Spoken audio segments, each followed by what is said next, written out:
우리 완솔 책은 258페이지를 보시면 되고요. 오늘 경연수가 끝날 수 있으면 좋을 것 같은데,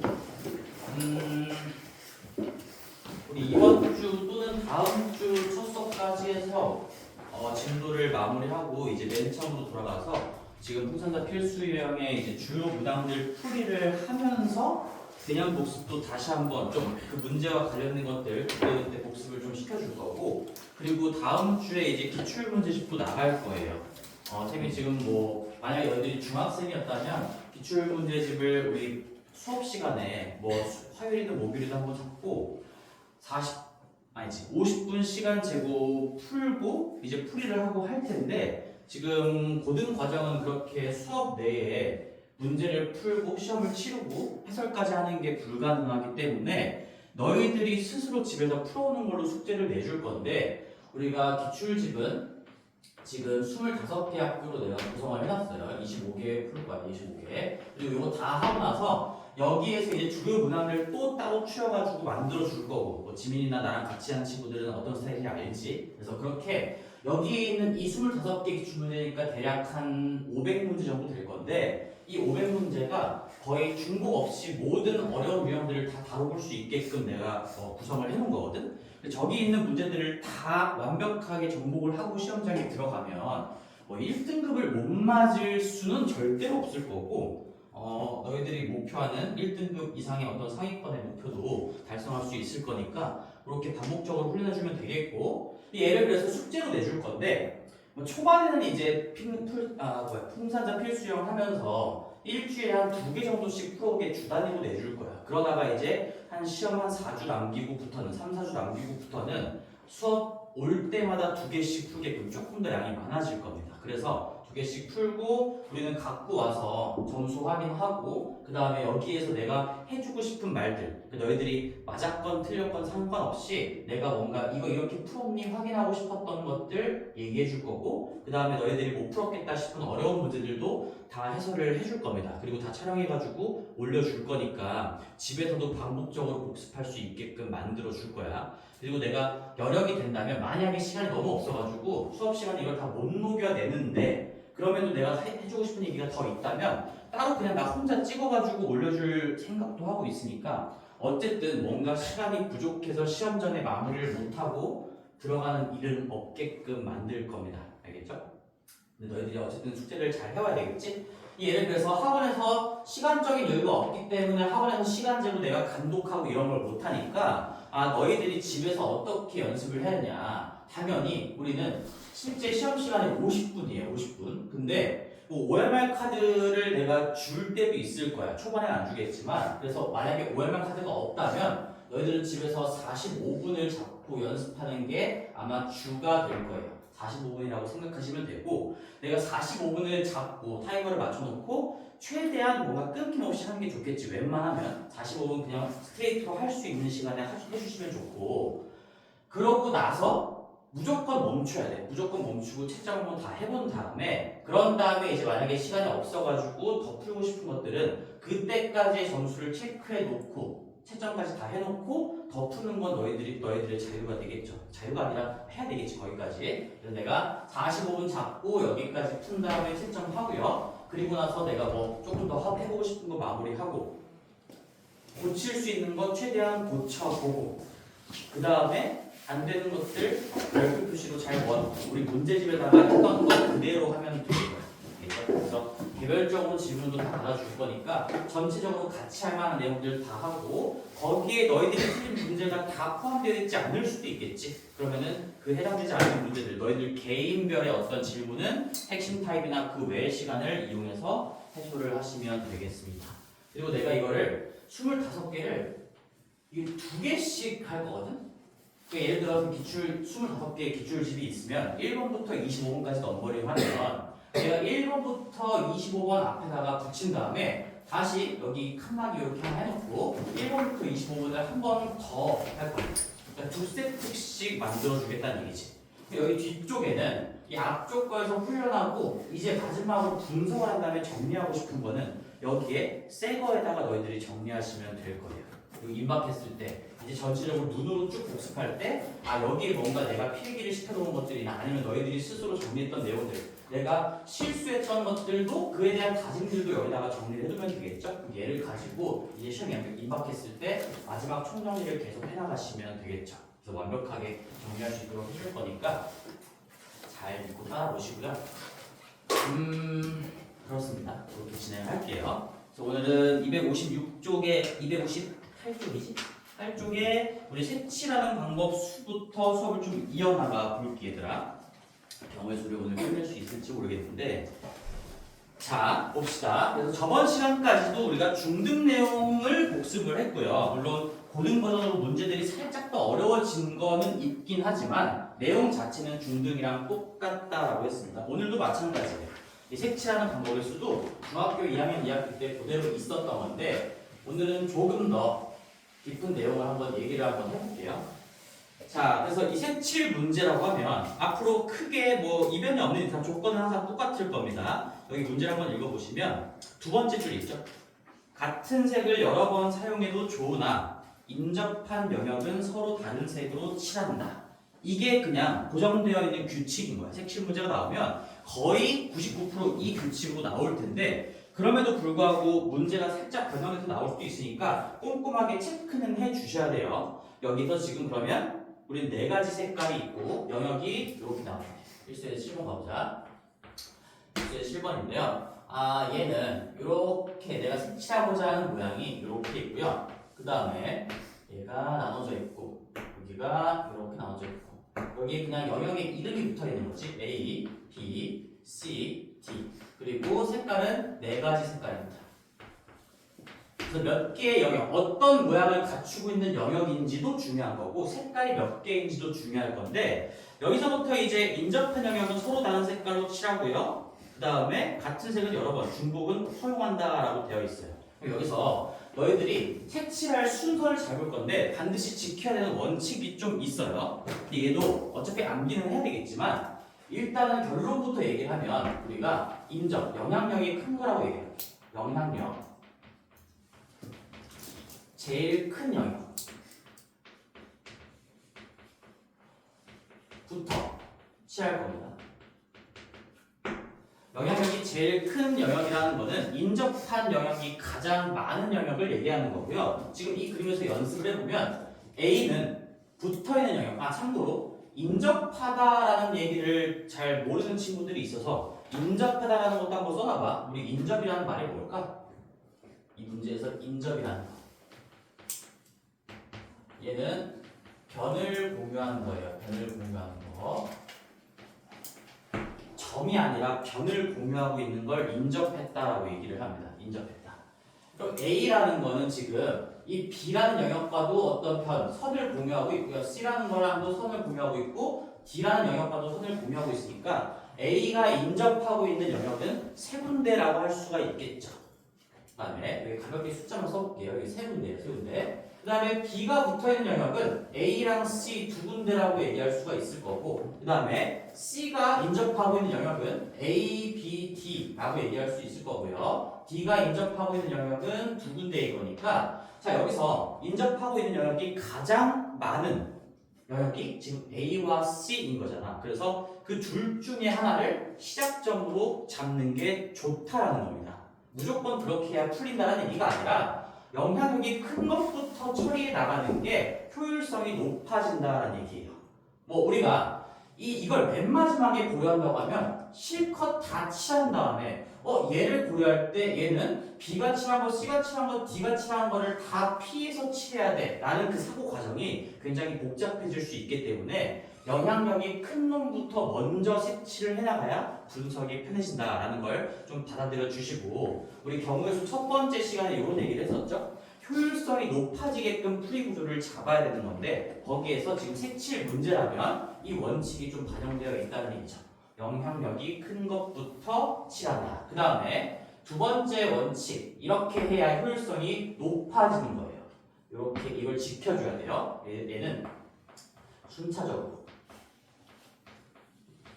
그러니까 이건 순차적으로라는 말이 무슨 말이냐? 내가 만약에 이제 A랑 C 중에 A부터 칠하겠다라고 마음을 먹었으면 A를 칠한 다음에 시계 방향으로 돌리건 반시계 방향으로 돌리건 약간 이어달리기 하듯이 색칠하는 게 좋다라는 얘기지. 어떻게? A, B, C, D 또는 뭐 A, D, C, B 이런 식으로 칠해가야 분석의 효율성이 높아진다. 뭐 이렇게 하지 말라는 얘기죠. A 다음에 C를 칠하고 B 갔다가 건너뛰고 D 갔다가 이런 식으로 칠하면 또 문제는 풀리겠지만 효율성이 낮아진다는 걸 빨리 깨닫고 느끼셔야 돼요. 내가 일부러 저렇게 이상하게 칠하는 걸 다 해주진 않을 거고 너희들은 좀 우리가 요거를 좀 받아들여 줬으면 좋겠어. 이 원칙을 좀 지켜가면서 색칠한다는 걸 받아들여 줬으면 좋겠습니다. 그래서 우리가 7번 문제를 한번 해볼게요. 7번 문제 간단한 문제죠.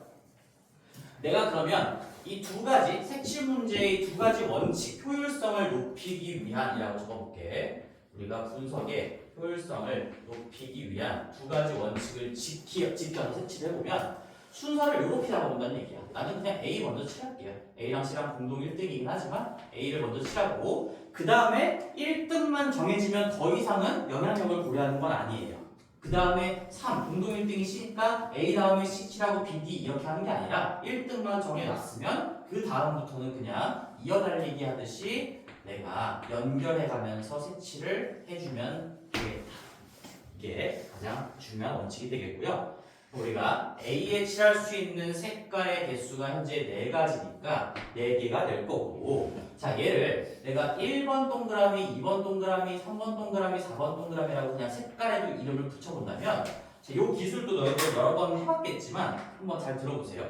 내가 이 모든 행동을 다 끝내야지 경우의 수가 완성이 되는 거잖아. 경우가 A도 칠하고 B도 칠하고 C도 칠하고 D도 칠해야 되는 거니까 기본적으로 곱해 나가겠구나.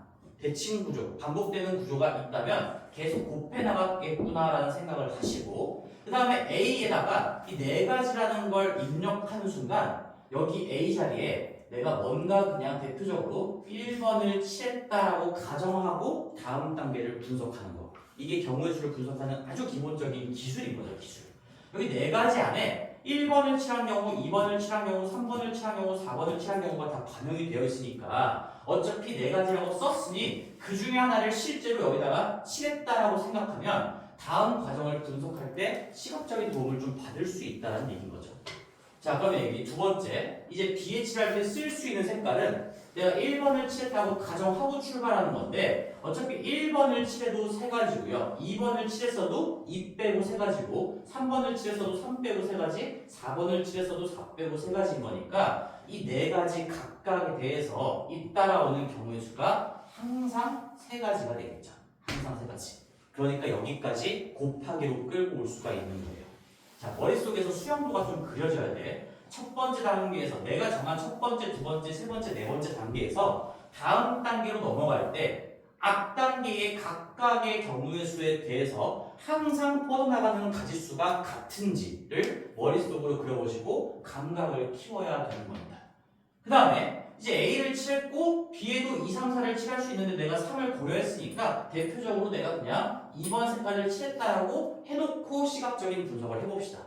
여기 C는 1도 피해야 돼. 얘랑 붙어 있으니까 2도 피해야 되니까 뭐 3번, 4번 중에 뭔가 하나를 칠해야 되겠죠? 그래서 얘는 2가지 선택지가 있을 겁니다. 앞에 얘네들이 어떤 색깔을 썼던 간에 이거 2가지를 피하고 2가지 색깔이 항상 뒤따라오겠구나. 그 다음에 여기도 내가 뭐 3번을 칠했다고 하시면 3번을 칠했다고 가정하면 맨 마지막 뒤에는 한 가지가 아니죠. 이제 맨 마지막은 1번하고 3번만 피하면 되는 거니까 1번, 3번 빼고 어쨌든 얘랑 얘가 어떤 색깔을 칠했든 간에 무조건 2가지 선택지가 남게 될 거겠지. 그래서 이 앞 단계에 있다가 항상 2가지씩 올 거니 경우의 수는 그냥 이 4단계까지 끝까지 곱셈으로 이어주시면 되겠구나. 4 곱하기 3 곱하기 2 곱하기 2에서 정답은 48가지가 되겠죠.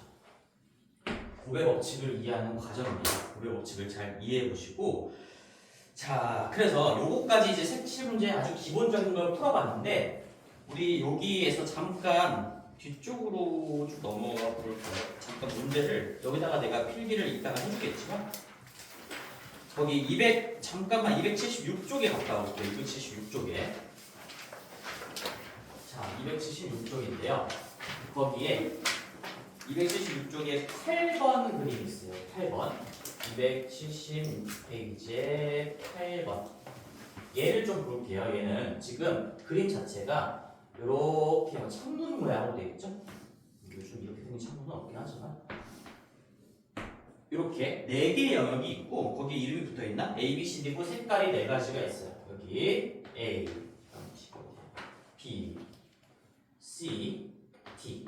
자, 이렇게 되어 있습니다. 그리고 색깔이 4가지라고 되어 있으니까 마찬가지로 4가지고요. 예, 1번, 2번, 3번, 4번 색깔이라고 그냥 이름을 붙여볼게. 이런 상황인 거지. 그래서 규칙은 너희들이 꼼꼼하게 확인은 해야 돼. 아, 인접한 영역끼리는 같은 색깔을 칠할 수가 없다. 그리고 색깔은 중복해서 써도 괜찮다. 이 조건이 있는지 아니면 변형되어 있는지를 잘 판단해 보시고 변형됐으면 변형된 대로 너희들이 생각을 다시 정립을 좀 해주셔야 되겠죠. 이 문제를 풀어볼 건데 내가 방금 연습했던 이 2가지 원칙을 지켜본다면 A는 2군데, B도 2군데, C도 2군데, D도 2군데랑 인접해 있잖아요. 그치? 그래서 이건 지금 내가 그려봤을 때 이 4개 영역이 서로 2개 양옆에랑 붙어 있고요. 4개가 이렇게 빙글빙글 돌아가고 있다 해서 이걸 순환형 구조라고 부르는데 이때는 우리가 좀 조심을 해야 될 게 있어서 따로 정리를 해볼게요. 이 그림도 뭐 중학교 과정 때 실화내용까지 한 친구들은 공부를 해본 적이 있을 건데 한 번만 더 정리를 해볼게. 보자. 그럼 순서를 한번 매겨볼 거야, 얘들아. 근데 얘네들이 다 공동 1등이니까 어떤 걸 먼저 칠해도 상관이 없다라는 거니 나는 A를 먼저 칠하고요. 그 다음에 B를 칠하고 반시기 방향으로 돌려볼게요. 그 다음에 C를 칠하고 그 다음에 D를 칠할 거예요. 자, 그래서 A에다가 칠할 수 있는 경우의 수가 4가지가 오고 맞죠? 그지? 그리고 이 A가 어떤 색깔을 칠했던 간에 그에 잇따라 오는 B에 칠할 수 있는 색깔의 개수는 몇 개야? 혜빈아? 3개예요. 그래서 여기까지 곱셈으로 가는 거 아무런 문제가 없죠. 그리고 나서 이제 여기도 2번을 칠했다고 가정해볼게요. 2번을. 그러고 나서 이제 C에 칠할 건데 C는 B만 피하면 되는 거니까 여전히 2번만 피하면 되는 거니까 뭐 얘가 뭔 색깔을 썼던 간에 잇따라 올 수 있는 C에 칠할 수 있는 색깔의 개수는 3가지가 되겠죠. 그리고 뭐 여기에다가도 뭐 2를 피해서 내가 뭔가를 칠했다고 한번 가정해볼게. 4번. 3번이라고 할까? 3번을 칠했다고 가정해보자.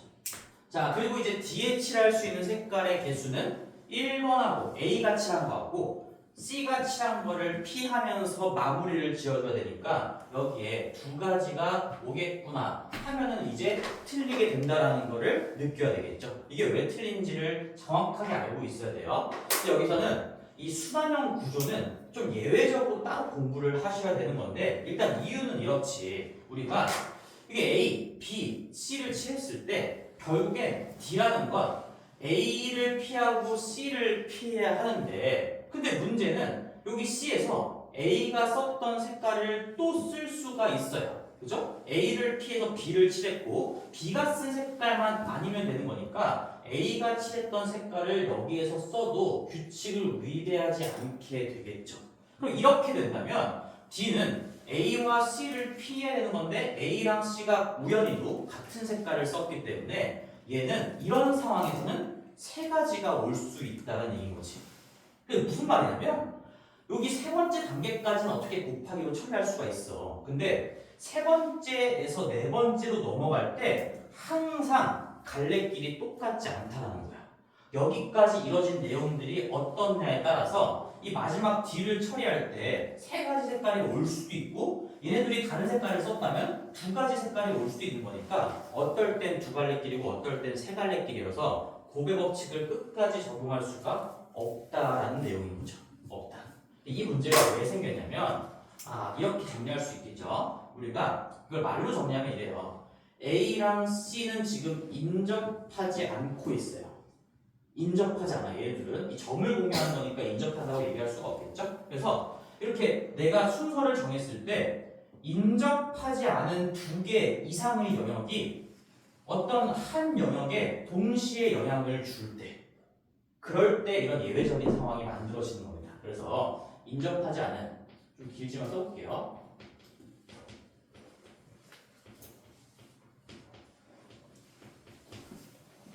두 개 이상의 인접하지 않는 두 개 이상, 여기에서는 지금 두 개밖에 안 나왔죠? 그리고 실제로 고등학교 기출에서도, 고등학교 문제에서도 두 개까지밖에 안 나올 건데, 어쨌든 뭐 세 개 이상이 있을 수 있는 거니까, 두 개 이상의 영역이 한 영역에 영향을 줄 때, 한 영역이 이 문제에서 지금 D를 얘기하는 거죠. 한 영역에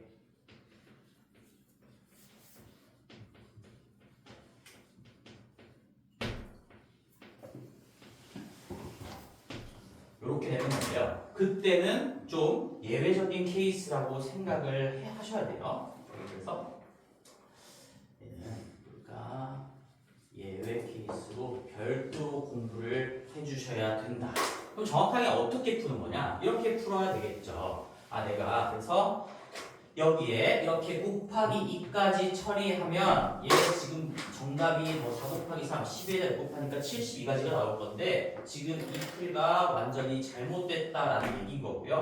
다시 한번 해볼게. 다시 한번. 그럼 순서를 어떻게 잡아야 되냐? 내가 A, B, C, D로 잡으면 안 되고 A를 먼저 칠한 다음에 얘 다음에 B와 D, A와 붙어있는 B, D를 먼저 고려해 주셔야 돼요. 먼저 고려해 준 다음에 그 다음에 B랑 D가 같은 색이냐 다른 색이냐에 따라서 맨 마지막에 이 C가 칠할 수 있는 색깔이 다르게 결정되는 거니까 난 순서를 A 다음에 약간 예외적인 거지. 지금 내가 이 원칙을 지키지 않고 있는 거야. 물론 얘는 지켰지만 이 순차적으로 이어날리기 하듯이 칠하는 거는 좀 지키지 않고 있는 거죠. 얘는 별도로 기억을 좀 해주셔야 된다. B랑 D를 같이 고려할 거고 그 다음에 C를 이렇게 고려를 할 겁니다. 물론 내가 만약에 B부터 칠한다고 하면 B를 칠하고 그 다음에 C랑 A를 같이 고려한 다음에 D를 마무리 지어줘야 되겠죠. 그래서 다시 한 번만 해보면 여기 A 칠할 수 있는 색깔은 뭐 맨 처음인 거니까 그냥 4가지가 될 거고요. 그 다음에 이제 여기서 케이스가 이렇게 좀 나뉘게 되겠지. B랑 D를 만약에 같은 색을 칠한다면 얘네들을 같은 색을 칠한다면 1번이 A가 쓴 색깔 하나만 피하면 되는 거니까 뭐 예를 들어 1번을 칠했으면 2번, 2번, 3번, 3번, 4번, 4번 그래서 3가지밖에 안 나올 거예요. 이 B들을 한 번에 고렸을 때 그냥 3가지밖에 안 나올 거다. 1, 1, 2, 2, 3, 4 그리고 이런 상황에서는 C에 칠할 수 있는 색깔이 몇 가지일까? B랑 D가 같은 색 하나만 썼으니까 여기에 내가 다시 한번 예시를 이렇게 적어볼게요. 1 적고 2나 3, 3이나 4, 4를 칠한 상황을 가정해보면 얘는 2번만 피하면 되는 거니까 다시 3가지가 올 거야. 이 윗줄은 부등호칙이 지금 적용이 되는 거죠. 내가 B와 D가 같은 색을 칠했다라고 가정하고 케이스를 지금 나눈 건데 이 윗줄은 그대로 잇따라 가는 거니까 부등호칙이 적용이 되는 거예요. 그래서 여기다가 이렇게 얘랑 B랑 D가 같은 색깔을 칠했을 때 가정한 거고요. 여기 이 밑에 케이스는 B랑 D랑 다른 색깔을 칠한다고 가정을 하고 또 한번 구해볼게요. 그럼 이제 A에 칠할 수 있는 색깔이 4가지였고 그냥 BD를 이제 같이 고려할 건데 여기에 서로 다른 2개의 색깔을 입히는 경우의 수는 내가 1번을 칠했으면 지금 2번, 3번, 4번이 나왔으니까 여기에 이럴 수 있겠지. 마치 2번, 3번, 4번 중에 2개를 뽑아서 순서까지 매기는 거겠죠. 예를 들어서 내가 2번, 3번을 뽑았으면 2번, 3번 칠할 수도 있고 3번, 2번, 3번을 반대로 칠하는 건 다른 경우가 되는 거니까 이거는 3개 중에 2개를 뽑아서 순서까지 매기는 거야. 그럼 여기서 다시 한번 복습을 해보면 이렇게 자리는 2가지가 있는 거야. B 자리, D 자리라고 해볼게요. 여기 B에다가 칠할 수 있는 색깔의 개수가 3개고요. 그 다음에 여기는 얘 안 쓰기로 가정하고 들어가는 거니까 여기 2가지가 올 수가 있겠죠. 따라서 B와 D에 다른 색깔을 입힐 수 있는 경우의 수는 3 곱하기 2가 될 겁니다. 3 곱하기 2. 6가지가 된다는 얘기죠. 손가락으로 한번 다 해보면 2번, 3번, 2번, 4번, 3번, 4번 하고 자리 바꿔서 2번, 3번, 2번, 4번, 3번, 4번 이렇게 6가지가 된다는 얘기고 우리는 3개 중에 2개를 뽑아서 순서를 매기는 상황이구나 라는 걸 너희들이 스스로 판단할 수 있어야 돼. 기본기를 가지고 적용할 수가 있어야 된다는 얘기죠.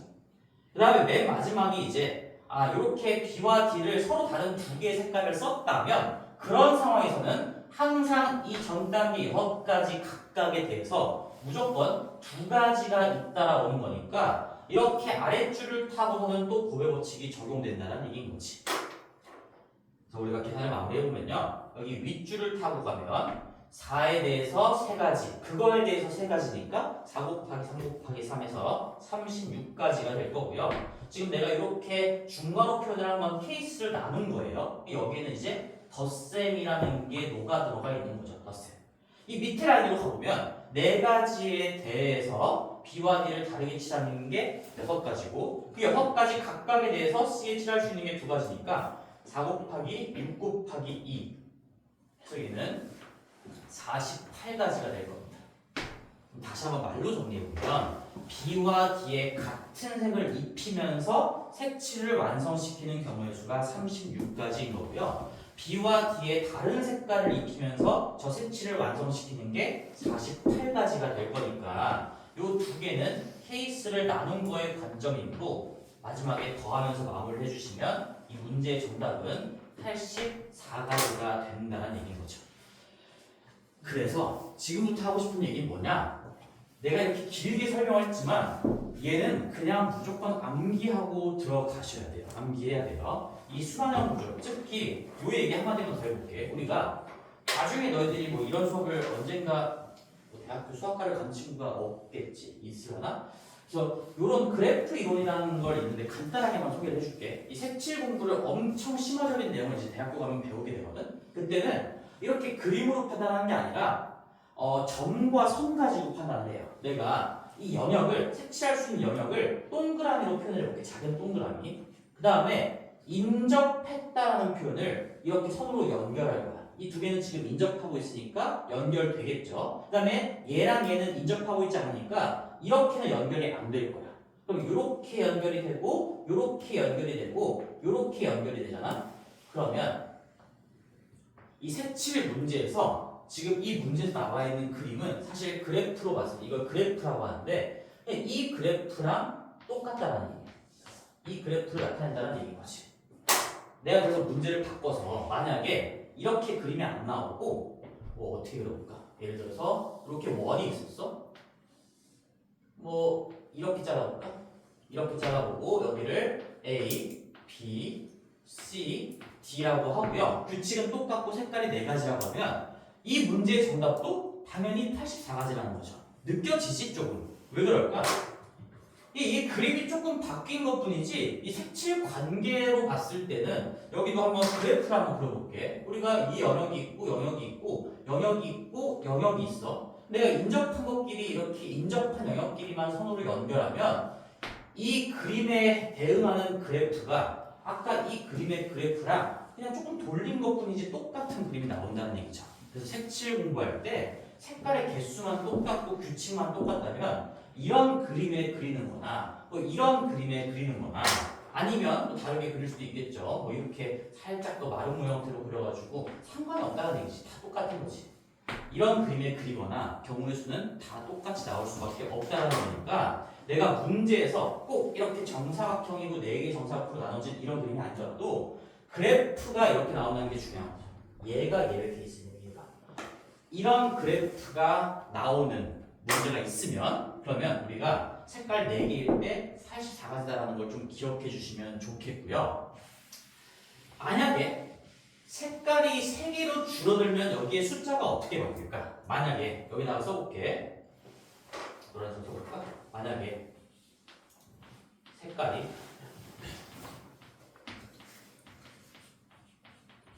3개면 여기에 잘 봐봐. 이게 지금 4가지였으니까 4였고 이거 빼고 BD에 2, 2, 3, 3, 4, 4니까 3가지였고 그에 따라서 3가지였고 얘도 하나 빼고 나서 나머지 세 가지 중에서 두 개를 뽑아서 순서를 매기는 거니까 3 곱하기 2였고요. 그 두 개를 빼고 남은 게 두 가지니까 2였단 말이야.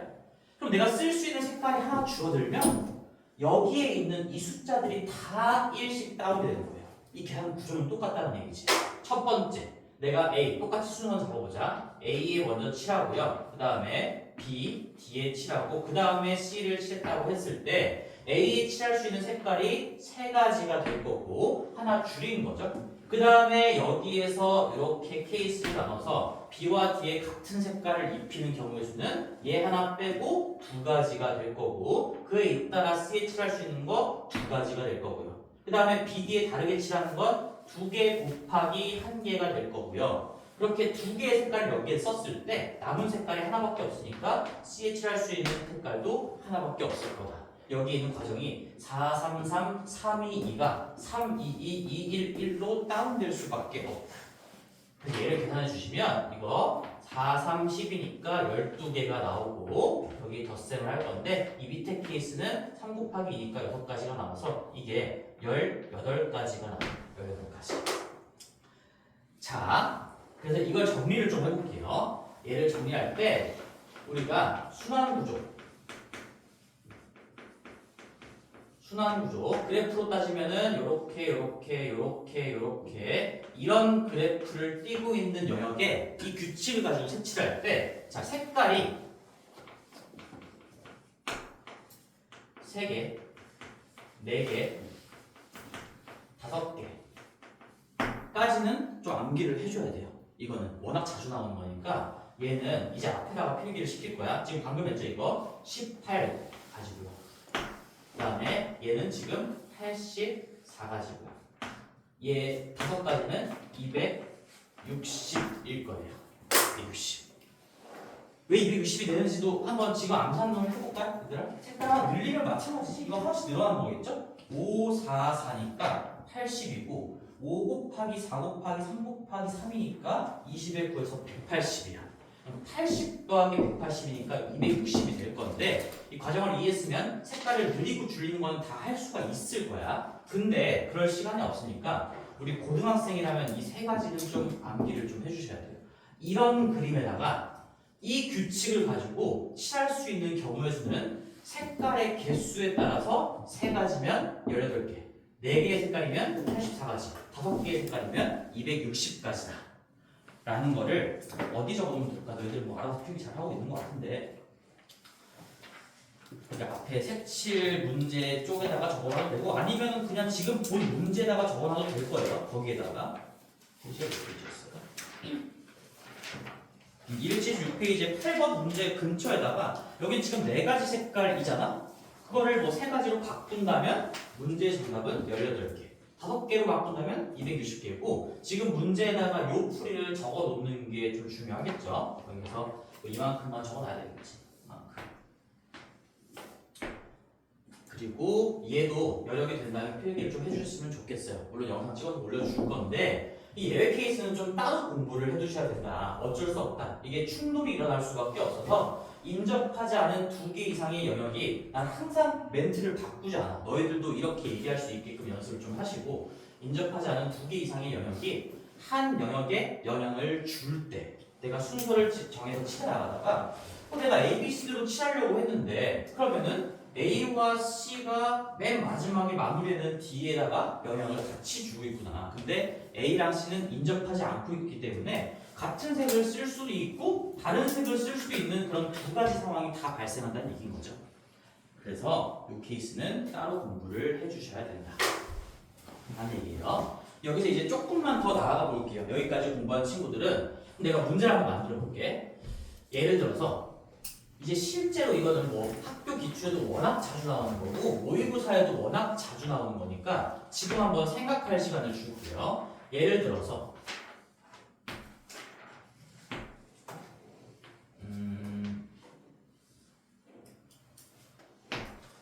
이런 모양이 있어. 이런 모양이. 자, 이런 모양이고 내가 색깔을 4가지 색깔 4가지라고 했더니 개라고 했더니 4가지라고 했지?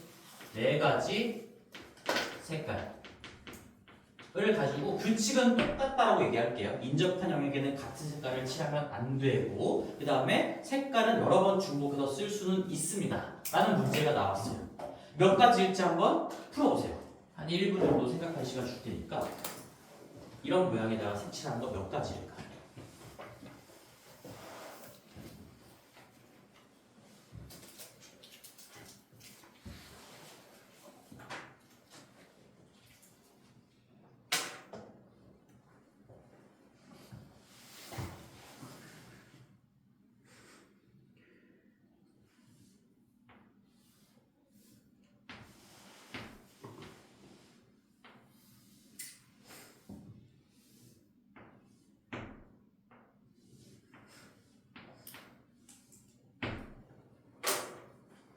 푸셨으면 밑에 모양도 한번 해보세요. 색깔은 4가지 똑같고요. 규칙은 똑같습니다. 이렇게 칠하려면 몇 가지일까? 여기다 칠하려면 몇 가지일까?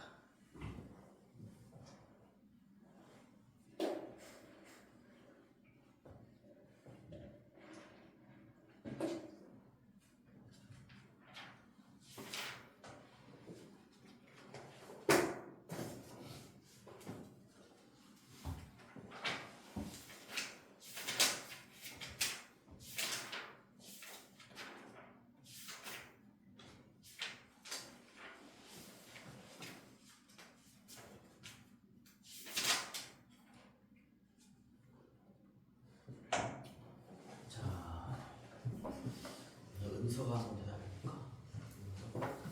제가 정말 기념을 몇 가지를 볼게요. 풀면 이게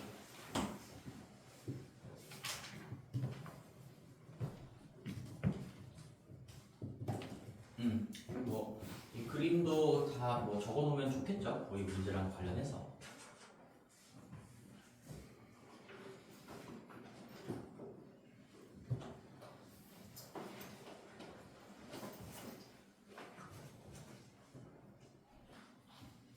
예성아 몇 가지야? 몇 가지일 것 같아? 첫 번째 그림 168 아직 왜? 이유는? 이라고 물어보면 너무 좀 길 수도 있으니까 뭐 무슨 말인지 알겠어. 정답은 168가지가 맞나요? 지우야? 어떻게 생각해 지우는? 맞는 거 같습니다. 맞는 것 같아요. 그렇죠? 맞죠? 왜 그런지를 생각을 해볼게요. 또 우리가 지금 이 순환구조 기본 모양, 순환구조의 가장 기본이 되는 모양을 이 네모 모양이라고 생각할게요. 그래프로 그렸을 때 난 항상 그래프를 가지고 얘기를 할 거야. 우리 이런 모양의 그래프가 나오면 항상 경우의 수는 18, 84, 260이다라는 걸 좀 기억을 하시고 여기서도 지금 이 그림 안에 순환구조가 담겨 있잖아. 물론 여기 6개 영역이 있는 건데 거기서 이걸 배웠으니까 우리가 어떤 식으로 순서를 잡아도 결국엔 여기 4개 영역에 칠할 때 이런 문제가 생기겠구나라는 거죠. 그래프가 똑같은 거니까. 그러면 내가 이거 4개 칠하는 경우의 수를 이미 알고 있어요. 이미 84가지로 알고 있으니 84가지를 좀 빌려올게. 여기를 먼저 끝냈다라고 해결하면 84가지 이 각각에 대해서 맨 마지막 칠하고자 하는 영역을 여기로 설정했을 때 여기에 칠할 수 있는 색깔은 이 84가지 각각에 대해서 즉 여기를 어떤 식으로 칠했던 간에 항상 2가지겠죠. 항상 2가지. 왜? 얘랑 얘는 붙어있는 거니까 같은 색깔을 칠할 수가 없어요. 그러니까 뭐 여기랑은 같은 색깔일 수도 있고 아닐 수도 있는데 그런 것들을 싹 다 반영한 게 84가지인 거고 뭐 예를 들어서 이렇게 칠했다고 해볼게. 1 썼고요. 여기는 뭐 2번을 썼고 여기도 뭐 2번을 썼어. 뭐 이렇게 칠할 수도 있겠지. 그치? 이렇게도 같을 수 있는 거니까 이런 것들이 다 반영된 게 84가지인데 여기에 이 각각은 얘랑 얘는 절대로 같은 색일 수가 없다라는 거고 색깔을 2개를 쓴 상황이라는 얘기겠죠. 그럼 맨 마지막 영역을 여기로 설정했을 때 여기에 올 수 있는 여기에 입힐 수 있는 색깔의 개수는 이 84가지 각각에 대해서 항상 2가지씩 올 수 있으니까 고배 법칙을 적용할 수 있겠죠. 우리가 전부 다 시행을 해야 되고 그 다음에 동일한 구조가 반복된다는 걸 느낄 수가 있으니까 이 문제의 정답은 168가지다. 그래서 이 숫자를 좀 기억하고 계시면 조금 응용된 문제들도 풀어나갈 수가 있다는 얘기예요. 그리고 이 그림은 숙제하다 보면 이제 완소리다. RPM에 보일 건데요. 얘도 한번 우리가 해보면 여기서도 잘 안 보일 수도 있을 건데요. 이 문제 정답 혹시 푼 사람 있을까? 태영아, 얼마 나왔을까요? 아니야? 그래, 물어볼게. 얘도 이제 뭐가 보일까? 순환 구조가 보이나? 혹시? 순환 구조가. 얘도 순환 구조가 뭐 여러 개로 볼 수 있지. 이렇게 네 개를 잡아도 여기로 봐도 순환 구조일까? 이걸 생각해 보자. 이렇게 잡으면. 그럼 얘는 그래프로 그려볼게. 이렇게 얘 붙어 있고요. 얘 붙어 있고 얘 붙어 있고. 그러니까 이거 조금 찌부러뜨리면 이거 사각형 되는 건데 거기에다가 얘랑 얘도 붙어 있으니까 이거는 그래프가 저 모양이랑 달라요. 그러니까 이렇게 네 개를 잡으면 이건 순환 구조가 아니야. 지금 우리가 공부한 순환 구조가 아니고 여기서는 이렇게 잡으면 어떨까? 얘랑 얘를 먼저 생각하는 거야. 그럼 내가 그래프 이론을 좀 적용해 봤을 때 얘랑 붙어 있어. 연결이 되겠죠. 살짝 구조서 해볼게요. 그 다음에 얘랑도 지금 인접하고 있으니까 이렇게 돼 있고 얘랑도 인접하고 있으니까 선으로 연결할 수가 있고요. 얘랑도 인접하고 있으니까 연결할 수가 있는데 이렇게나 뭐 더 이상의 연결고리가 없으니까 우리 그래프만 떼와서 그림으로 봤을 때 저 초록색 그래프랑 완벽하게 똑같다라는 얘기예요. 이 인접하는 인접 관계가 똑같다는 얘기인 거지. 그래서 나도 이 그림을 볼 때 여기 네 가지 색칠할 수 있는 경우의 수가 몇 가지인가를 먼저 좀 고려해 보던가 아니면 여기 가운데를 먼저 고려한 다음에 여기를 색칠할 수도 있겠죠. 나 여기 가운데를 먼저 칠해볼게. 만약에 가운데를 먼저 칠한다면 색깔이 네 가지니까 여기 입힐 수 있는 색깔이 몇 가지야? 네 가지야. 그리고 그 각각에 대해서 봐봐. 얘가 뭔가 1번이라는 색깔을 썼다면 얘는 다 여기에 인접하고 있으니까 이 테두리에 있는 4개의 영역에다가는 1번 색깔은 쓸 수가 없어요. 어디에도. 그러니까 그냥 그 다음 상황은 더 이상 1번 색깔은 쓸 수가 없으니 세 가지 색깔을 가지고 이 순환 구조에다가 칠하는 문제만 남아있게 되는 거죠. 그럼 얼마야? 이거지 이거. 색깔 3개를 가지고 이렇게 생긴 데다가 마무리를 하는 경우의 수는 얘가 어떤 색깔을 썼든 간에 항상 18가지가 올 거니까 이 문제 정답은 72가지가 될 거고요. 만약에 내가 여기 테두리를 먼저 칠한다고 해보면 어떻게 될까? 테두리를 먼저 칠한다고 해보면 그러면 좀 곤란해요 상황이. 왜? 이 테두리를 먼저 칠했다고 하면 이제 봐봐 아까 경우의 수가 되게 많았어. 여기만 칠하는 건 이제 84가지가 될 건데 이 84가지일 때 뭐 이렇게 둘은 같은 색깔일 수도 있고 다른 색깔일 수도 있어요. 얘네들도 같은 색일 수도 있고 다른 색깔일 수도 있어. 그러니까 어떻게 칠했냐에 따라서 여기에 추가적으로 칠할 수 있는 색깔의 개수가 계속 달라지겠죠. 이건 구별법칙을 적용할 수가 없겠고 그래서 여기 1번을 먼저 가운데를 먼저 고려할 거냐 아니면 테두리를 먼저 고려할 거냐에서는 얘가 좀 적용이 되는 거겠죠. 영향력이 큰 것부터 칠하는 게 효율성이 높아지고 정확도가 높아지는 거예요. 지금 얘는 4개 영역이랑 다 붙어 있으니까 이 가운데 놈이 영향력이 제일 크다라고 얘기할 수 있겠지. 그래서 여기 가운데를 먼저 색칠을 입히고 그 다음에 그 한 가지 색깔은 어떤 놈도 쓸 수가 없는 거니까 얘 칠하고 얘를 고려 대상에서 제외를 시켜도 된다는 얘기지. 나머지 3가지 색깔을 가지고 그냥 순환 구조에다가 칠하는 문제만 남게 되는 거다. 맞죠? 그래서 이 문제의 정답은 72가지가 될 거고요. 만약에 뭐 곱하시면 하나만 더 해보면 이거 색깔이 만약에 5가지면 몇 가지? 5가지면 얼마일까? 적용을 해볼 수가 있겠지? 5가지면 여기에 올 수 있는 색깔이 5가지 중에 하나일 거고 그 각각에 대해서 나머지 4개의 색깔을 가지고 이 순환 구조에 칠하는 문제만 남아있는 거니까 항상 84가지가 오면서 420가지가 된다. 이렇게 풀 수가 있겠죠. 순환 구조에 저 18하고 저것들 좀 기억을 하셔야 됩니다. 18하고 84하고 260. 260까지는 잘 나오진 않는데 거의 항상 이게 나와요. 이거. 그러니까 만약에 내가 뭔가 찍어야 된다. 84의 배수를 찍어야 돼.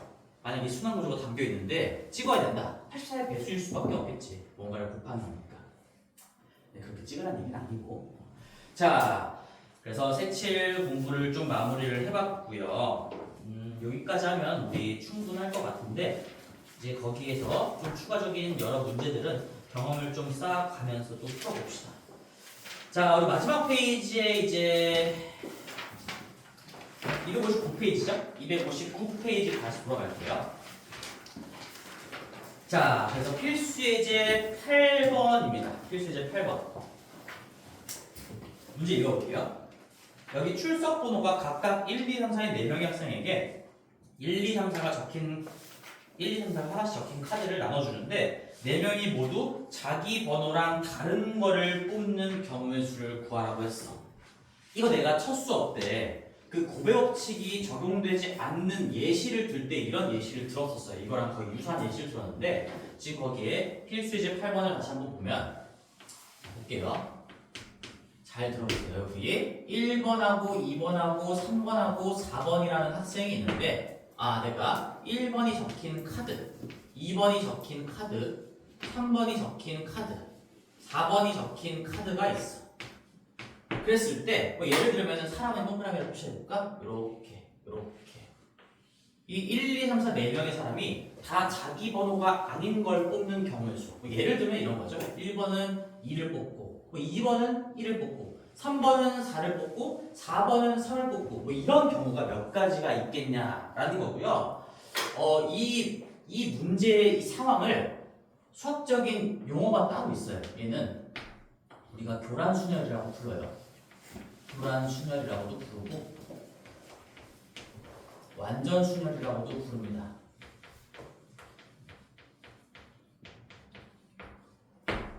그래서 교란이라는 건 이제 혼돈이랑 비슷한 얘기인 거죠. 교란되어 있다는 얘기인데 전부 다 남의 거를 뽑는 경우의 수, 전부 다 남의 거를 뽑는 경우의 수를 교란순열의 수라고 부릅니다. 이제 오늘 순열 조합이라는 말을 배울 거지만 순열이라는 거는 뭐 순서 있게 나열하는 걸 얘기하는 거고요. 순서 있게 나열한 그 경우의 수를 순열의 수라고 부르는데요. 이 문제에서 요구하는 게 교란순열의 수를 구해보세요. 이런 얘기인 거예요.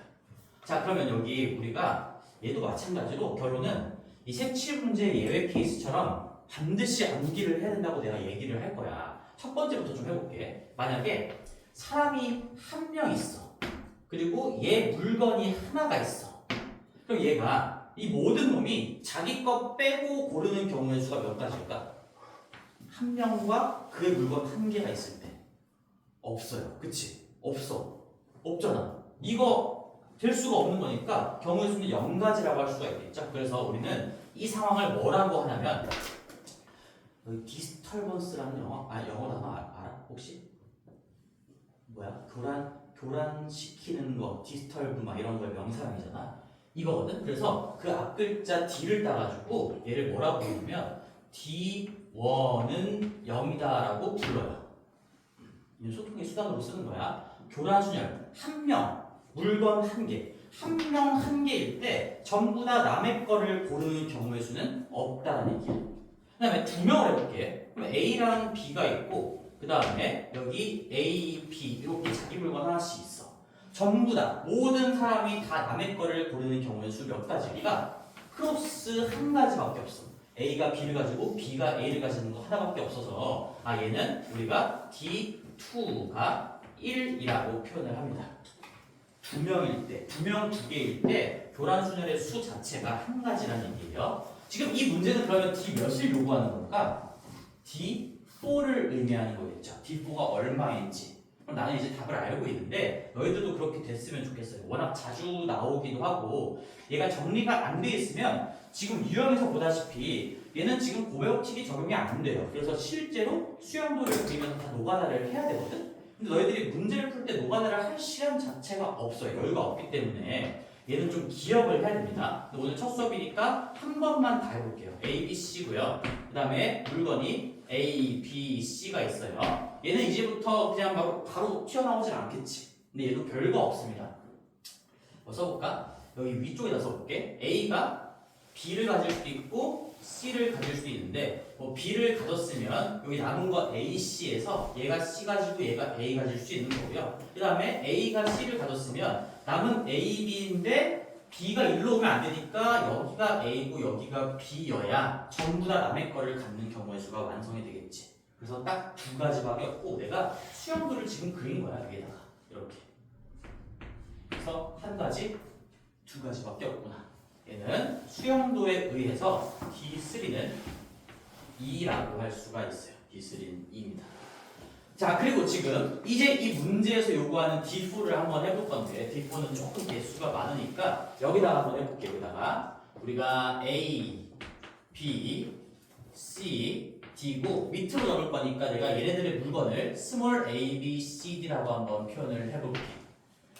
자, 그러면 잘 따라와봐. 우리 이렇게 그렸을 때 자, A가 고를 수 있는 경우의 수는 B도 있고 뭐 C도 있고 이쯤에다 해볼까? D도 있을 거야. 그치? 그러면 A가 B를 골랐을 때 얘 빼고 A, C, D가 남았으니까 각각 따라오는 경우의 수가 A도 되고요.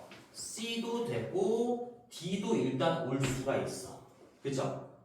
그치? 근데 여기서 이제 구별법칙이 깨진다는 게 바로 눈에 띄겠죠.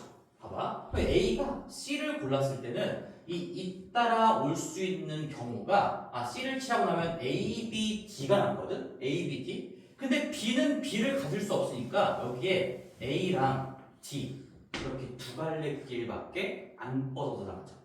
그러니까 앞에 B를 골랐을 땐 세 갈래 길인 거고 얘가 C를 골랐을 땐 두 갈래 길인 거고 이 차이가 왜 생겼냐면 이 뒤에 오는 놈의 물건을 얘가 가졌냐 안 가졌냐에 따라서 만약에 A가 요 놈의 물건을 갖게 되면 그거 어차피 이 물건을 얘가 처리해 준 거니까 남은 세 개가 다 올 수 있는 거거든. 근데 이런 상황은 얘의 물건을 A가 처리해 주지 않은 상황이니까 남은 거 안에서 여전히 B가 들어가 있어요. 그래서 여기에는 B가 올 수가 없고 두 갈래 길만 갈 수가 있겠죠. 얘도 마찬가지예요. 얘도 지금 이 A라는 놈이 B의 물건을 처리해주지 않았으니까 남은 게 A, B, C인데 B는 여기에 못 와. 그러니까 여기도 A랑 C 이렇게 두 갈래 길밖에 뻗어나갈 수가 없겠죠. 여기를 1단계라고 했을 때 1단계에서 2단계로 넘어가는 과정이 동일한 구조가 반복되지 않아요. 물론 이거 두 개는 동일한 구조인데 전체적으로 봐야 되겠지. 그래서 여기에서 여기로 넘어갈 때든지 여기에서 여기로 넘어갈 때든지 곱하기로 처리할 수가 없는 거고 노가다를 할 수밖에 없는 거죠. 자, 마무리 좀 지어볼게요. 그럼 B, A를 고르면 CD가 남았는데 CD도 자유롭게 올 수가 없지. 여기가 무조건 B가 돼야 되고 여기가 C가 돼야 전부 다 남의 것을 갖는 하나의 경우가 완성이 될 거고요. B, C를 칠하면 AD가 남은 거니까 여기가 마찬가지로 D가 와야 되고 여기가 A가 와야 되는 이런 거밖에 없겠죠. 그 다음에 B, D를 써먹었으니까 A, C가 남았는데 C가 여기에 못 오니 이쪽이 A고 이쪽이 C로 이렇게 마감 처리가 돼야 된다. 그리고 C, A가 왔으면 BD가 남았으니까 BD 못 오니까 여기가 D가 오고 여기가 B가 돼야 되겠지. 그럼 CD 왔으면 AB가 남았는데 AB는 자유롭죠 지금. AB 매칭되는 게 없으니까 여기서 다시 또 이렇게 나오겠어. A가 오면 B가 오고 B가 오면 A가 오면 되겠구나. 그 다음에 마지막 DA가 왔으면은 우리 BC 남았으니까 여기 B, 여기 C 이렇게 와야 되고요. DC 쓴 상황에서는 AB가 남았으니까 여기도 자유롭네. A가 왔으면 B, 여기 B가 왔으면 C 해서 이 문제의 정답은 항상 맨 오른쪽에 끝에 걸로 세주면 되는 거겠죠. 이걸 쭉 따라오는 거니까 여기가 지금 한 가지 BAC, 그 다음에 BCDA 이렇게 조합 한 가지, 세 가지, 네 가지, 다섯 가지, 여섯 가지, 일곱 가지, 여덟 가지, 아홉 가지가 정답인 거고, 그래서 우리는 D4가 9다라는 걸 얻어낼 수가 있겠죠. 근데 이 문제가 그런 거 아닌가? 지금 네 개가 있고 다 다르게 뽑으라 했으니까 답이 9일 텐데 다 9가 요거예요, 요거.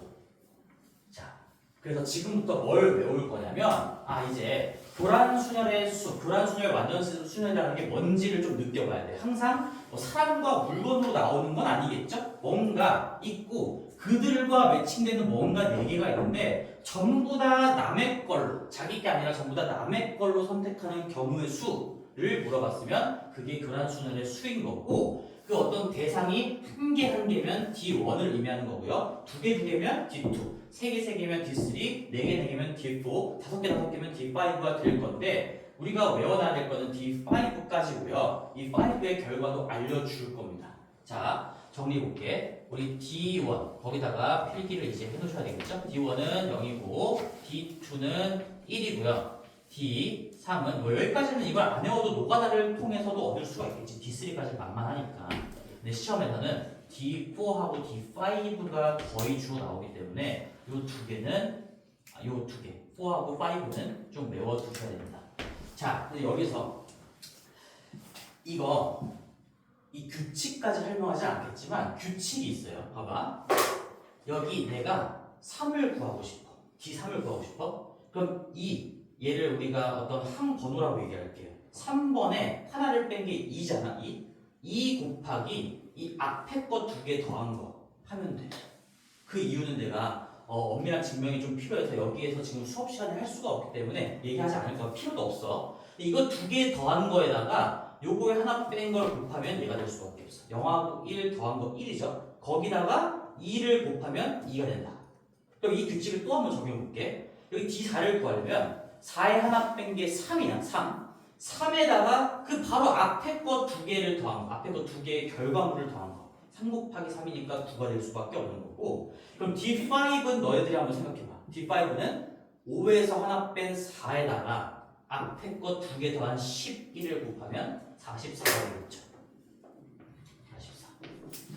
D6까지 해볼게. 나올 일은 없겠지만 D6도 이제 규칙을 알고 있으면 혹시나 까먹었다고 하더라도 구할 수가 있겠지. 이 6에다가 하나를 뺀 거 5에다가 앞에 거 두 개 더한 53 곱하시면 265예요. 265.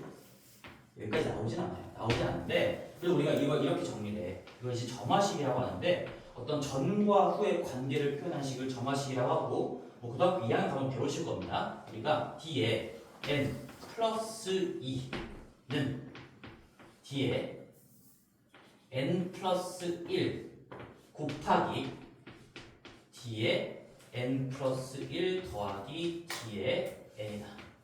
그리고 여기서 n은 1 이상의 자연수다라는 얘기가 써져 있어요. 그렇죠? 이게 규칙. 전항. 이 전들과 후, 얘를 전이라고 표현해보면 전과 후의 관계가 항상 이 규칙을 가지고 간다는 얘기예요. 얘를 그래서 점화식이라고 부르는데요. 그 용어는 나중에 배울 거니까 이 규칙까지도 챙기고 싶은 친구들은 일단 적어보세요. 또 증명하는 게 그렇게 어렵진 않지만 지금 수업 시간에 하기에는 약간 방향성이 안 맞지 않나 싶어요. 그래서 내가 뭐 너희들한테 이걸 가르치고 싶은 건 아니고 혹시 이게 까먹었는데 이거라도 기억이 나면 떠올릴 수 있지 않을까 해서 여기까지 보험으로 들어주는 거예요. 보험으로. 그러니까 0, 1, 2, 9, 44는 반드시 기억하고 있어야 됩니다. 자, 그러면 이제 이 상황에서 문제를 또 하나 내고 한번 가봅시다. 여기 문제가 잠깐만 밑에 8-1번 봐봐. 8-1번 8-1번을 보고 이게 지금 D5를 구하라는 거구나라는 게 느껴지는지 읽어보세요. 문제의 어떤 상황은 다 다르겠죠? 근데 담겨진 의미가 이 D5, 교란의 수를 의미하는 거구나라는 걸 한번 느껴봐봐. 1, 2, 3, 4, 5, 5개의 숫자가 있고 나열할 건데 앞에서부터 A1, A2, A3, A4, A5라고 할 때 A1은 1이면 안 되고 A2는 2이면 안 되고 3은 3이면 안 되고 4는 4면 안 되고 5면 5는 안 된다. 이런 게 써져 있는 거지. 거기 I가 아니게끔 하는. 그러니까 어떤 우리가 이렇게 5개의 자리에다가 순번, 번호를 매겼을 때 얘를 1번, 2번, 3번, 4번, 5번 자리라고 했을 때 1번에는 1이 오면 안 되고 2번에는 2가 오면 안 되고 3번에는 3, 4번에는 4, 5번에는 5가 오지 않게끔 하는 경우의 수. 이게 D5를 의미하는 거죠. 그걸 느껴야 돼요. 국어적으로, 수학적으로. 이 문제 정답은 44일 거예요. 그래서 일 거예요가 아니라 무조건 맞지. 요거 의미하는 거니까 D5라는 거. 자, 그리고 여기에는 없지만 뭐 문제를 하나 그냥 만들어 볼게요. 만약에 이런 문제가 나왔어. 또다시 A, B, C, D라고 해보자. A, B, C, D, E가 있고 여기 얘네들의 각각의 뭐 물건이라고 해볼게. 이해하기 쉽게끔 이렇게 있는데 살짝 문제를 바꿔서 한 명만 자기 물건을 고르는 경우의 수. 한 명만 자기 물건을 고르는 경우의 수가 몇 가지일까? 한 명만 자기 물건을 고르는 경우의 수. 그러니까 한 명만이라는 건 only가 남겨져 있는 거잖아. 한 명 빼고 나머지 4명은 전부 다 남의 거를 골라야 된다라는 얘기인 거지. 그럼 얼마일까요? 그렇지. 45라는 게 바로 나오는 거지. 거기까지 생각을 했으면 좋겠어요. 그러니까 한 명만 자기 물건을 고르라는 건 그 한 명 고를 놈을 이렇게 골라둔다면 그럼 이 남은 상황이 D4 9가지가 되겠지. 그렇지? 그러니까 A가 A를 골랐을 때도 나머지를 완성시키는 게 9가지일 거고 만약에 B가 B를 골랐을 때도 얘를 골랐을 때 9가지일 거고 그러니까 결국에 자기 가방, 자기 물건을 고르는 사람을 고르는 경우의 수가 A, B, C, D, E 5가지가 있을 건데 그 각각에 대해서 D4가 딸려오는 거니까 이 문제의 정답은 5 곱하기 9, 45가 되겠죠.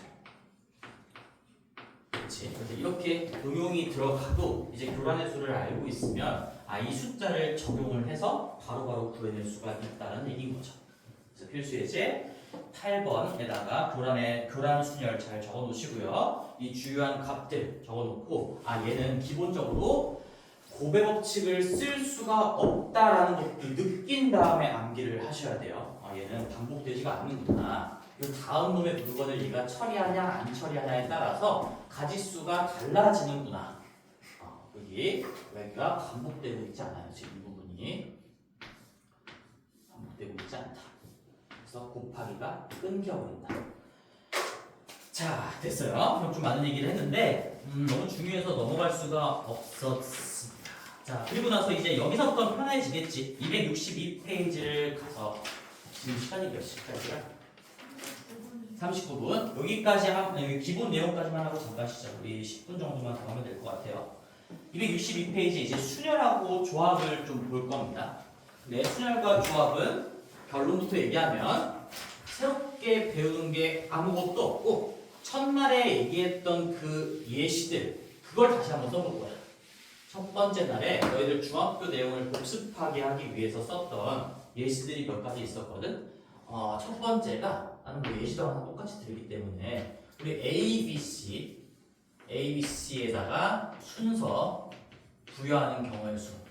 자, 그리고 우리 항상 순서를 매긴다라는 건 가상의 자리를 생각하라고 얘기했죠. 그래서 3명에서 줄 세우는 거니까 3자리가 있을 거고 거기 첫 번째 자리에 앉힐 수 있는 경우의 수 3명 중에 누군가 와야 되고 그에 따라서 2명 중에 1명이 올 거고 그에 따라서 1명 중에 1명이 올 거니까 얘는 3 곱하기 2 곱하기 1이 될 수밖에 없다. 그리고 얘를 일반화를 하시면 내가 n명 또는 뭐 n개가 되겠죠? n개에다가 순서를 매겨야 되는 상황이 나왔어. 문제에서는 항상 순서를 부여하세요 이렇게 나오지는 않을 거예요. 얘한테 순서를 매기라는 건지 아닌 건지는 스스로 판단을 하셔야 됩니다. 그럼 얘는 자리가 n개고 첫 번째 n부터 n 곱하기 한 명 앉혔으니까 그 다음에 올 수 있는 사람의 수는 n-1 그 다음에는 2명 앉히고 남은 놈들 n-2명 중에 하나 이런 식으로 가서 자리수와 사람수가 딱 맞아떨어지기 때문에 반드시 곱하기 1까지 내려갈 수밖에 없겠죠. 중학교 때 그냥 하던 거예요. 근데 이제 고등학교 때는 얘를 그냥 맨날 이렇게 적을 수 없으니까 이제 기호를 좀 도입을 하자. 얘를 n 팩토리얼이라고 부르자. 그리고 그냥 이렇게 쓰자라는 것만 새롭게 배우는 거지.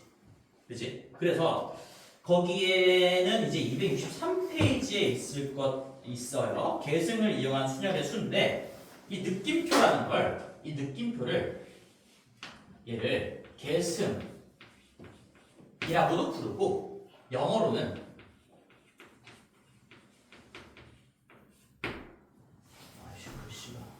영어 선생님이 아니라서 영어는 잘 못 쓰는데 팩토리얼이라고 불러요. 그래서 팩터가 이제 요소 성분 같은 거라는 거거든. 이 n을 이루고 있는 성분이 뭐 n부터 1까지의 모든 자연수다 뭐 이런 개념이 녹아 들어가 있는 표현인 거고, 그래서 뭐 이런 용어에 대한 어떤 어원 그런 건 몰라도 되고요. n 느낌표라고 쓰면 n 팩토리얼이라고 읽고 우리는 줄여서 그냥 n팩이라고 하죠.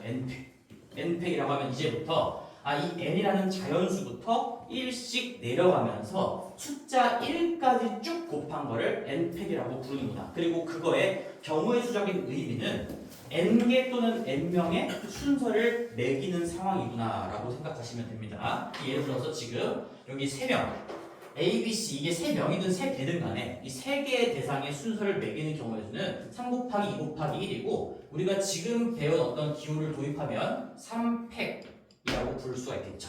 3팩은 6가지가 된다라는 거죠. 3명의 순서를 부여하는 건 3팩이고 계산을 하시면 6가지가 된다.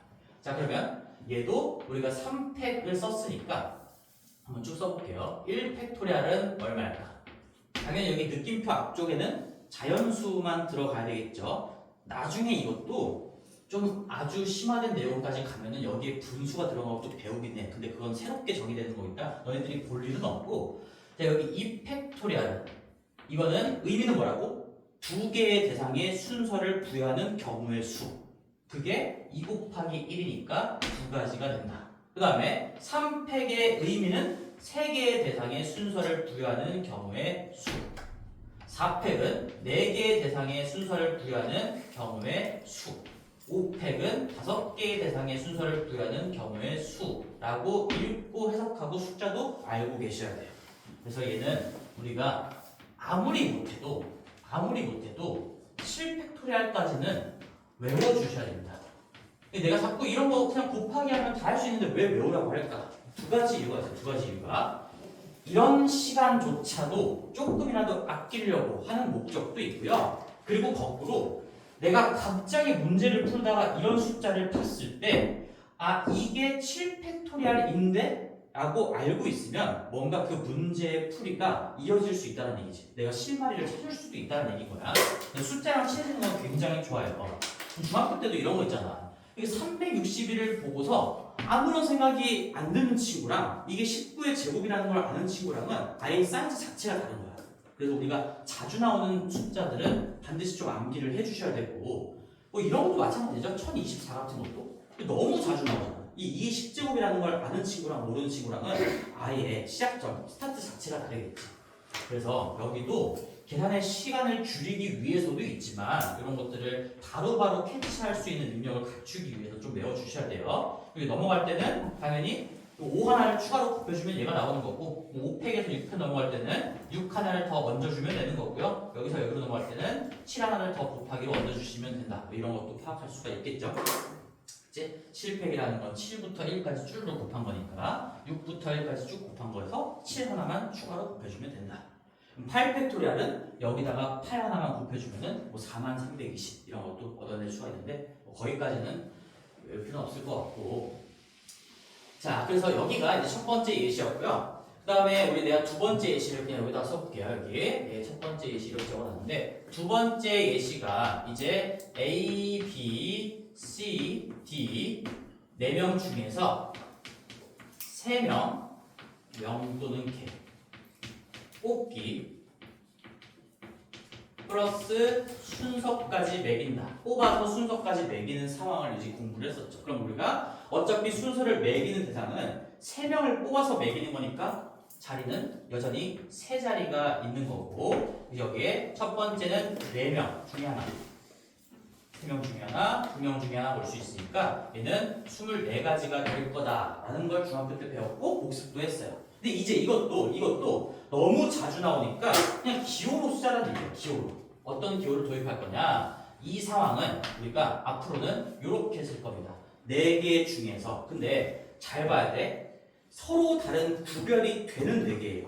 지금 고1 과정에서는 이렇게 구별되는 상황만 배우긴 하지만 이제 내가 후보 운에 있는 놈들이 서로 구분이 안 될 때는 어떻게 해야 될까? 예를 들면은 뭐 A, B, C 이거 중에 3개를 뽑아서 순서를 매기는 경우의 수는 어떻게 달라질까라는 것도 이제 확률과 통계 과정에서 배우기 때문에 처음에 이 기호를 배울 때 정확하게 이거를 숙지하셔야 됩니다. 서로 다른 구분이 되는 4개 중에서 3개를 뽑은 다음에 순서까지 매기는 경우의 수는 기호로 이렇게 써요. 이렇게 쓰고 거기 이 기호가 262페이지에 나와 있죠. 262페이지 책을 잠깐 읽어볼게. 순열이라는 건 서로 다른, 밑줄 치셔야 돼요. 서로 다른입니다. 서로 다른. 지금 당장은 중요하지 않지만 이 서로 다른이라는 걸 캐치를 못하면 안 된다. 서로 다른 n개에서 r개. 그럼 r개, n개 중에 r개를 뽑는다는 거니까 당연히 r이라는 건 n보다는 작거나 같겠죠. 그리고 뭔가를 뽑으란 얘기니까 0개보다는 크고 뭐 1개 이상부터 생각을 한다는 얘기인데 나중에 얘기하겠지만 r이 0인 상황도 따로 정의하고 약속을 할 겁니다. 그래서 r은 0 이상 n 이하라고 생각해 주시면 되겠지. 내가 3개 중에 5개를 뽑는다. 이런 건 말이 안 되는 거니까 4개 중에 4개를 뽑는다. 4개 중에 2개를 뽑는다. 내가 뽑는 개수는 후보군에 들어가 있는 개수보다는 같거나 적을 수밖에 없다. 그리고 개수니까 당연히 0 이상일 수밖에 없다. 그런 내용들이 부등식의 표현으로 적혀 있는 거예요. 그리고 일렬로 나열한다라는 게 순서를 매긴다라는 거랑 똑같은 얘기지.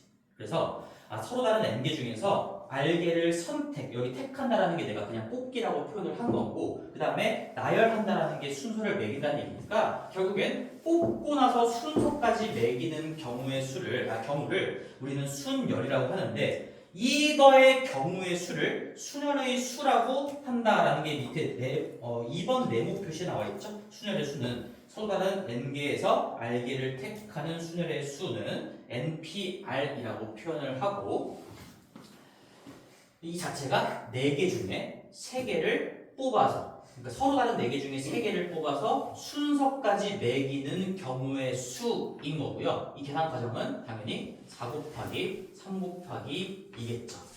그럼 얘를 일반화 하시면 만약에 내가 n개 중에 서로 다른 n개 중에 r개를 뽑은 다음에 순서까지 매기려면 자리는 몇 개 있는 거야? r개 있는 거야. r개. 뽑는 게 r개인 거니까. 그러면 r개 자리에 첫 번째 n 가지가 올 수 있고 n-1 가지가 올 수 있고 결국엔 n부터 시작해서 하나씩 줄이면서 자, 이 r은 어떻게 표현이 될까? 이 곱해지는 숫자의 개수가 자릿수랑 일치해야 되는 거잖아. 한 개씩 빼면서 곱해지는 숫자의 개수가 r개가 될 때까지 그거를 표현해보면 n-r 플러스 1이라고 적혀있는데 이게 이 마지막 표현은 이거죠. 얘는 n에서 r-1 뺄 때까지 곱한다는 얘기입니다. 맨 처음에 n 빼기 0이었으니까 0, 1, 2, 땡땡땡에서 r-1까지 해야 개수가 딱 r개가 되겠지. 맨 마지막은 n-r 더하기 1이고 뭐 이 식을 외울 필요는 없어요. 그냥 이 방법을 기억하셔야 되겠죠.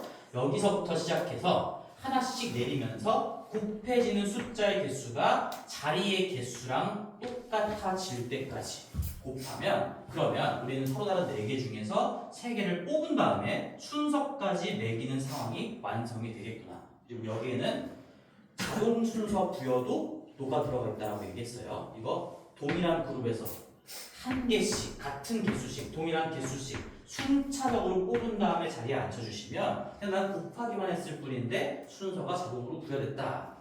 기억나야 되는 거야 이거. 그래서 앞글자만 따서 내가 동순이라고 했던 거 기억나는 거지 얘들아? 중요해요 그거. 그래서 여기 P에는 동동순도 담겨 있구나 라는 얘기고 자 그리고 뭐 궁금해하지 않겠지만 요 P는 뭐의 앞글자냐? permutation 그냥 영어 단어. 순열을 영어로 하면 permutation이에요. 뭐 이런 단어를 쓸 일이 없으니까 들어보지도 못했을 거야. permutation인데 이게 순서 있게 나열이라는 거의 영어 단어인 겁니다. 순서 있게 나열한다라는 게 순열인 거고요. 그걸 영어 단어로 하면 permutation이니까 이 앞글자 P를 따서 그냥 4P3, NPR이라고 표현하자. 자, 그래서 여기까지 했고 우리 조금 여기까지 마무리 263페이지까지 마무리 좀 짓자. 우리가 계승 방금 봤는데 거기 네모 2번에 n택을 이용한 순열의 수를 보면 괄호 1번에 이런 게 적혀 있죠? NPN. 자, npn은 n 팩토리얼이랑 당연히 같을 수밖에 없겠지. 의미로 생각을 해봐도 수식으로 봐도 얘는 n부터 하나씩 낮춰가면서 곱해지는 숫자가 n개가 될 때까지니까 결국엔 n부터 땡땡땡땡 곱하기 1까지 한다는 얘기인 거고 이 오른쪽에 n팩도 마찬가지로 n부터 1까지 쭉 곱한다는 얘기인 거니까 식으로 봐도 같은 의미인 거고요. 의미를 생각해봐도 서로 다른 n개 중에 n개를 뽑는다는 건 결국엔 다 뽑는다는 얘기잖아. 그리고 순서를 매긴다는 얘기니까 그 n명에다가 통째로 그냥 순서를 부여한다 이런 의미가 되겠죠. 얘도 마찬가지로 n명에게 순서를 부여하는 경우의 수인 거니까 얘와 얘는 당연히 결과도 같고 의미도 같을 수밖에 없다. 이런 얘기고 그 다음에 거기 이제 그 다음에 np0이 나왔어. np0. np0. 자, np0은 이건 약속이에요. 거기 np0이 얼마나 나와 있지? np형은 1인데 자 이거는 약속이고 암기를 하셔야 됩니다. 이거 약속입니다. 말로 하면 이상해. 서로 다른 n개 중에서 0개를 뽑은 다음에 순서를 매기는 경우의 수? 이게 말이 좀 이상하다고. 근데 그거를 그냥 한 개라고 약속을 하자. 이 이유는 이제 뒤쪽에서 밝혀질 거니까 얘를 1이라고 약속을 해놔야 뭔가 계산상에 이 앞뒤 안 맞는 현상들이 사라지기 때문에 이 np형은 그냥 1이라고 약속하고 기억하는 거예요. 0팩토리얼도 마찬가지야. 0팩토리얼도 이 의미는 뭐지? 0개의 순서를 매긴다. 그러니까 아무것도 없는 상황에다가 순서를 매긴다는 거니까 말이 안 되는데 이것도 1이라고 약속을 해야지만 뭔가 계산상에 충돌이 안 생겨서 이 두 가지는 약속이고 기억하자는 얘기지. 우리가 마치 지수법칙에서 어떤 0이 아닌 복소수의 0제곱은 1이라고 그냥 약속을 하는 거잖아. 이것도 이유가 뭐였냐면 내가 a의 예를 들어 제곱 나누기 a의 제곱을 지수법칙을 그대로 반영하고 싶어. 얘를 밑이 같고 지수가 2이니까 나누기면 지수끼리 빼줘야 돼. 그럼 a의 0제곱이라고 표시하면 참 좋을 것 같은데 근데 상식적으로 생각해 봤을 때 0이 아닌 어떤 복소수의 제곱이랑 그 똑같은 복소수의 제곱이랑은 같은 수잖아. 같은 걸 더 같은 걸 나눴으면 이 앞에 계산이 얘가 1이 돼야 되는 거거든. 그러니까 a의 0제곱을 1이라고 약속을 해줘야 뭔가 충돌이 안 생긴다는 얘기야. 이런 얘기처럼 이런 의미로 이 np형이나 0팩토리얼도 1로 그냥 약속을 해주고 들어가야 충돌이 생기지 않는다라는 의미예요. 자세하게 뒤쪽에 다시 한번 다뤄보도록 하고 요거 세 가지 기억해 주셔야 되고요. 그 다음에 미안해 3번 흐름이 좀 긴데요. 이 3번 이 npr을 이제 이렇게 쓰지 않을 거야. 이렇게 쓰지 않을 건데요. 거기에 책에 나와 있는 게 요거야. 거기에 마지막 괄호 2번 n팩을 이용한 수열의 수의 괄호 2번 npr은 n-r 팩토리얼 분의 n 팩토리얼 이렇게 분수 표현으로 쓸 수가 있고 그리고 여기는 아까는 r이 0보다 크다라고 되어 있는데 갑자기 등호가 들어가 버렸죠? 이 약속을 했기 때문에 이제 r이 0인 경우도 다 포함해서 얘기할 수가 있다는 얘기인데 다시 한번 써보면 거기는 n 팩토리얼을 n-r 팩토리얼로 나누면 된다. 얘가 굉장히 중요한 식이에요. 굉장히 중요한 식이고 왜 그런지는 잘 생각을 해보면 쉽게 납득할 수 있을 거야. 우리가 n 팩토리얼이라는 건 n부터 1까지 곱한 거니까 여기 다음에 오는 게 n-r일 거고 그 다음에 n-r-1 이런 식으로 계속 곱해서 곱하기 1까지 하면 여기서부터 여기까지 곱한 게 n 팩토리얼이겠지. 근데 거기에서 이 부분을 나눠서 없애주면 저 노란색 부분만 딱 남게 되는 거니까 여기 1부터 n-r까지 순차적으로 곱한 게 이게 n-r 팩토리얼이라는 얘기겠지. 그래서 n팩에서 이만큼을 나눠주면 얘만 남는 거니까 npr은 n팩을 n-r 팩으로 나눠주는 분수식으로 쓸 수가 있구나. 그래서 구조를 보시면 여기 팩토리얼을 얘에서 얘를 뺀 팩토리얼로 나눠준다. 이 연습을 한 번만 해보고 마무리할게요. 우리가 7, P, 4라는 걸 만약에 팩토리얼 계승을 이용한 분수식으로 표현을 하고 싶으면 7 팩토리얼을 7에서 4를 뺀 3에 대한 팩토리얼로 3팩으로 나눠주면 되는구나. 이렇게 계산한다는 얘기겠죠. 그래서 물론 얘는 구체적으로 둘 다 숫자가 나와 있으니까 뭐 이렇게 바꿔서 계산할 필요는 없고 그냥 우리가 7 정의에 의해서 7 곱하기 6 곱하기 5 곱하기 4다 라고 하는 게 훨씬 빨라요. 근데 이 식을 알고 있어야 되는 이유는 이 n과 r이 실제로 문제에서 문자로 나와. 문자로 나오면 이렇게 숫자로 표현하기가 굉장히 까다로운 거거든. 뭐 이 r이 개수 쪽이 문자로 이렇게 나오면 이게 이런 식으로 표현할 수밖에 없어. 아까처럼 땡땡땡 표현을 쓸 수밖에 없으니까 그럴 때는 우리가 이런 기호를 이용한 표현을 통해서 문제풀이를 이어간다라고 생각하시면 되겠죠. 흐름이 조금 길었는데 끊을 수가 없었고요. 잠깐 쉬었다가 우리 이걸 이용한 문제들을 풀면서 감각을 좀 더 쌓아볼게요.